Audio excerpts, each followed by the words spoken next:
আমার নাম গণেশচন্দ্র সরকার, গ্রাম বুড়ুন গোয়ালপাতা, সাতক্ষীরা জেলা, পাটকেলঘাটা থানার অন্তর্গত ২ নম্বর নগরঘাটা ইউনিয়নের একদম দক্ষিণ প্রান্তে আমাদের এই বুড়ুন গোয়ালপাতা গ্রাম। এখানে আমরা গ্রামবাসী মিলিয়ে 850 বিঘা জমি একটা গণঘের করেছি। সেই ঘেরের ভিতরে এখন আপাতত এই মাঝপথে আছি, মাছ ধরা কাজ চলতেছে।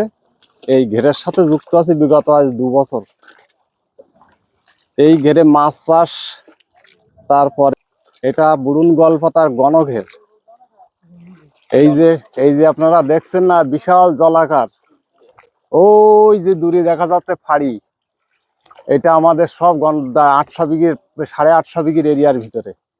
ওপাশে আর একটা বিল আছে, আমাদের গ্রামের পূর্ব সাইডে আর একটা বিল আছে, সেগুলো এই 850 বিঘের ভিতরে।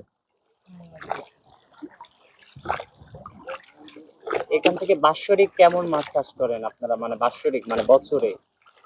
এখানে বছরে ওটা তো আপনার আনুমানিক বলা যাবে না, তবে এই ঘেরে সাদা মাছ ফেলানো হয় এই 850 বিঘাতে আপনার আনুমানিক 12 থেকে 1300 মন মতো।